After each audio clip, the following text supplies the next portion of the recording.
Reading of the Book of Genesis by Blessified. Chapter 17. When Abram was 99 years old, the Lord appeared to Abram and said to him, I am God Almighty. Walk before me and be blameless, and I will make my covenant between me and you, and will make you exceedingly numerous. Then Abram fell on his face, and God said to him, As for me, this is my covenant with you. You shall be the ancestor of a multitude of nations. No longer shall your name be Abram, but your name shall be Abraham, for I have made you the ancestor of a multitude of nations. I will make you exceedingly fruitful, and I will make nations of you, and kings shall come from you.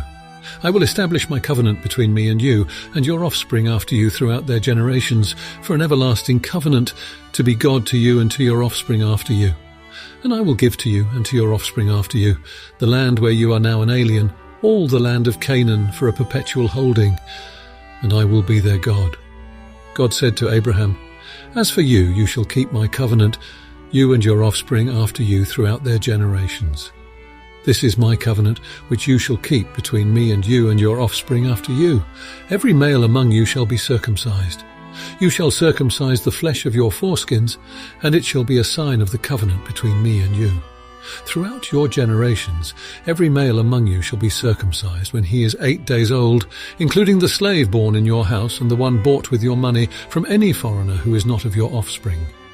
Both the slave born in your house and the one bought with your money must be circumcised. So shall my covenant be in your flesh, an everlasting covenant. And any uncircumcised male who is not circumcised in the flesh of his foreskin shall be cut off from his people. He has broken my covenant. God said to Abraham, As for Sarah your wife, you shall not call her Sarai, but Sarah shall be her name.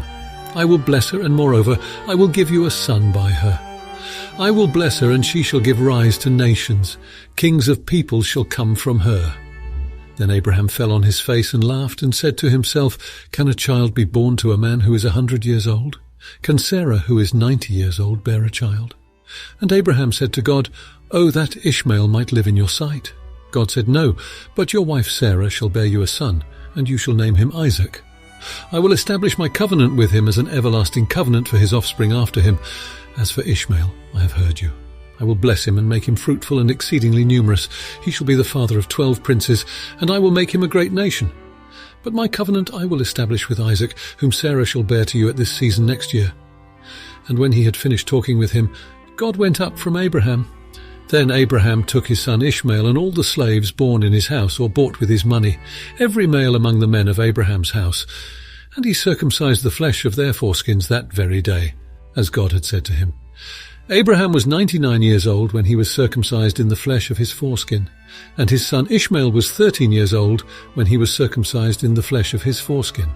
That very day Abraham and his son Ishmael were circumcised, and all the men of his house, slaves born in the house, and those bought with money from a foreigner, were circumcised with him.